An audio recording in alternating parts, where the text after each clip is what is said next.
Right, so my next project that I've been busy with is something called the Bandsaw Box. First time I've ever made one. I created a design for myself that looked like a sports car. Well, that was the idea behind it. And I made 2 test prototypes to help me understand the process, especially working with the bandsaw, with something that I've never done before. And I created this simple design with a main drawer, and also I've added a hidden drawer. These 2 pieces, I think they are pine. They come out of the same stock of wood, and I had just enough to make 2 samples just to hone my skills, to prove my skills that I can do it. And then after that, I created some stock of wood, some planks that I've glued together, and I decided on this pattern where you've got walnut on the outside, there's plywood after that, and then another 2 thinner pieces of walnut, and then some maple on the inside. And the reason for that was because it's looking like a sports car type of design, to have those stripes going across the top of the vehicle. And there is my sticker that I've stuck onto the stock so that I can cut out. I started cutting here all the way around that way. And then after I cut that, I wanted to back the blade out instead of just cutting straight out, which I eventually did. So those are some of the silly little things that I've done as I was learning the process, because there's no reason why you would want to back it all the way out when you can just simply cut right out there. So that is the general shape of the vehicle. The offcuts, this is an offcut from the main drawer, and then the hidden drawer that I've also made, there's the 2 remaining offcuts. What I've done with this is I've cut some pieces to make the little knobs of both drawers. And this is the result of what I put together with this. So these stripes, as I said, it's supposed to resemble the stripes on sports cars, race cars, etc., with the different woods, which I don't think it came out too bad. These dark spots over there are not from bandsaw burn, but it's just part of how the wood really is. I don't see much of it anywhere else along there. There's a few little spots there where you can see that there are those little darker pieces. So there is the handle, or the little knob that I've cut out of the center. It is basically the opposite side of that. So that was cut off that side there. And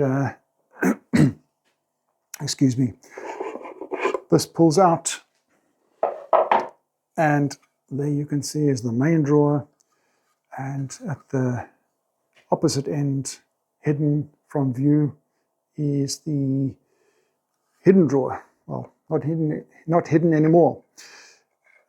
This is very, very small. I could have just as well made this whole area 1 drawer, so I did not do myself much favors by designing something like this, especially being my first bandsaw box with a hidden drawer. It did pose a few challenges that I've had to try and figure out. A few little errors I made. For example, when I cut this out, I cut out across the grain. And well, you can see that there. And where I've had to glue the 2 pieces together to squeeze it back to eliminate that cut. It still shows up. Had I gone with the grain and cut it in the front here, it probably would have been less visible. And that is quite evident here where I cut the drawer section out of this piece. I cut along the top all the way over there, and there is a very, very thin line. You could just see it. It's actually very, very well hidden, and that's because I went with the grain, and I was able to, when I squeezed these together to glue them, I was able to match up the grain very, very closely, and that's also one of the reasons why that's hardly visible. So once this is all painted over, you'd probably be hardly noticeable, if at all. On the inside, I don't know if you can see that, I've got 2 shims, and the reason for that is such that when this drawer comes in, it will sit flush. When you are sanding, the size reduced, you take off wood. Sometimes you've got to take off a little more than what you anticipate. And so those shims, they're about probably 2.5 millimeters in thickness, and they were just enough to get this to sit flush. The same principle with the smaller drawer, although I did not have to shim it, because one of the other errors that I made was when I cut out this little drawer, I forgot to take off the back first, and I ended up having to glue another piece, mold another piece to actually fit on the back there, and that was quite a thick piece. And all what I did was I put that in, I measured how far above it was standing proud, and then I cut off slightly less than that, such that when I sand, that by the time I finish sanding, that it would sit exactly in line with that, and that is pretty accurate, what I've got there. So I'm pretty happy with that. So all in all, I'm pretty happy with the design I've put together, how it looks. A sports car for, I don't know, a man, little boy, whoever. But this, in my view, for my first try, I think I've done pretty well. I know that there are many others that have made boxes for years, and are just naturally more gifted than what I am at doing this, but I am quite pleased with how this has turned out. So this will be sprayed with a clear or a satin lacquer, such that it's got a good finish. I will, before I get to do that, I will just make sure that it is sanded better. One of the other issues that I had, when I say issues, one of the mistakes I made was with the bandsaw. You can see that ridge there. I cut slightly too deep, and that just means I've got to take out a little more material for sanding. So that's where all the time comes into finishing this off. And I think there are 1 or 2 little ridges up there, very, very slight, that you might be able to see there. So what that is saying is that when you do cut things like this out, just take your time to cut it as smoothly as possible, because the more rugged or jagged your cuts are, the more you're going to have to sand. The more sanding, the more time. And the sanding is what takes the longest time of any product to finish. Ask any good woodworker. Many of you probably been doing woodworking for years, and you will know that's very true. The sanding, the finishing is what really takes the time. It's a lot of skill in creating something, but when you have to finish it, there's another degree of skill. So that's something that I still have a load of practice to do. But all in all, as I say, I'm quite happy with this box, and this is going to end up being a gift for somebody. So once I've painted this, shall I say, varnished it or sprayed it with the satin lacquer, I will show you what that looks like. And one of the final pieces after that is to put some flocking in the drawers. Both of them will be filled with flocking. I'll probably do a royal blue, because I bought a black royal blue, and I think it was a sandy color flocking material, but I think the royal blue would look very nice, especially being for a boy or a man or whatever. Black would also be fine, but perhaps even the sand color, the desert sand, it's almost like a cream. It's like a dark cream color. That might also go well, but I've chosen to do, or decided to do, royal blue. So we'll see how that goes.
Right, so I've almost finished the Bandsaw box.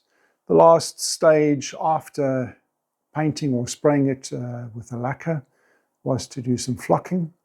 And I've managed to do that, and it actually turned out pretty well, except for one small issue. I don't know if you can see that. It's a little light, it's a little thin and see-through there, but the feel of it is actually very, very nice. And also in the main box, also pretty good. There was one little blemish in that corner, that side there. So I'm going to try and remedy this. I don't know how yet. Whether I'm going to put some more flocking glue over this flocking and then reapply flocking, or sand it down and then start the process again. I'm not really certain what to do, but perhaps I'll make a separate video of that remedy to see what the end result might be. So if we have a look at the box, let's put all these pieces together. This is how it's turned out. I don't think it's turned out too bad at all, at least from my point of view, being my first Bandsaw box. And when we open that, there is the inside. There is the inside of the drawer itself, and then of course the hidden drawer as well. Now unfortunately, just before I started recording, I dropped this, so I've got a bit of a dent and blemish to fix it there. I don't know if you can see this in the video, but on that corner there it fell to the ground on the concrete floor, so I've got to fix that. So also that is where it's very, very thin in the flocking. So the first was to start from a block that I've created, or that I've glued together all of these bits of wood, these planks, and cut this out to eventually form this box, which I must say again, I'm quite pleased at how it's turned out. Now the one thing that I will say is that what I didn't realize was the thickness of that end piece to that is slightly different. That is slightly smaller than there, and that I attribute to the fact that I've had to cut the back off. So you get, where you've cut through with the bandsaw, you get that bit of material removed, and not so much on this side. And before I realized that, I had put in the shims inside. I don't know if you can see the shims in there, and that was to prevent the drawer itself from going too far inwards. Now what I probably should have done is trimmed off a little bit here on the front end to make these two equally sized. But you live and learn. It's my first bandsaw box, so there's a lot of mistakes I've made on this, but even though I've made those mistakes, I'm still pretty pleased with the outcome of this. So I hope you like this as much as what I do. This is going to be a gift for somebody, and I sincerely hope that they will also appreciate the time and effort that's gone, and perhaps they won't understand all of that as much as what you do. But through the process of making more bandsaw boxes, I'm sure I will improve my skills, improve in how I manage to get things done and do things more efficiently. Anyway, thank you for watching, and we'll see you on the next one.